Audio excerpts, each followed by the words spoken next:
నమస్కారం. రాహు యొక్క నక్షత్రాల్లో ఏదైనా గ్రహం ఉన్నప్పుడు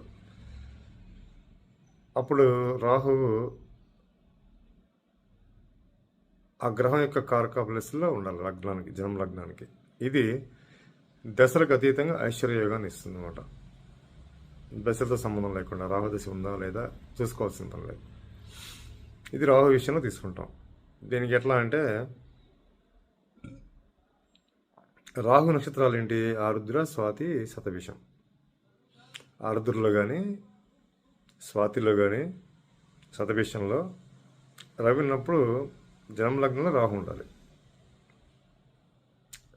ఈ రాహు నక్షత్రాలలో కనుక చంద్రుడు ఉన్నప్పుడు జన్మలగ్నం 4లో రాహు ఉండాలి.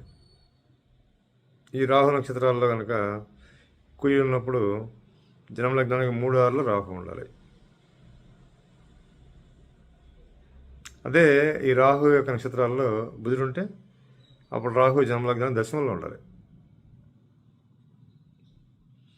అదే ఈ రాహు నక్షత్రాల్లో గురువు ఉన్నాడు అనుకోండి, అప్పుడు రాహు లగ్నానికి 2, 5, 9, 11లో ఉండాలి.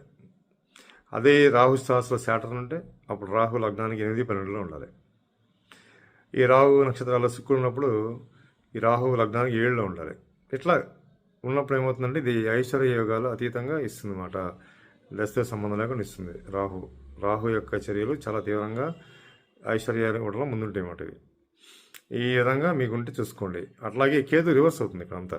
కేతు ఎట్లా ఉంటుందంటే ఏ గ్రహం అయినా కానీ కేతు నక్షత్రం ఉన్నప్పుడు అది దాని కారక ప్లేస్లో ఉండాలి. అంతే, మార్పు అంతమించేం లేదు. ఎలా అంటే ఇప్పుడు ఈ కేతు నక్షత్రాల్లో కనుక రవి ఉంటే రవి లగ్నంలో ఉండాలి. ఇప్పుడు ఈ కేతు నక్షత్రాల్లో చంద్రుడు ఉన్నప్పుడు చంద్రుడు లగ్నానికి 4లో ఉండాలి.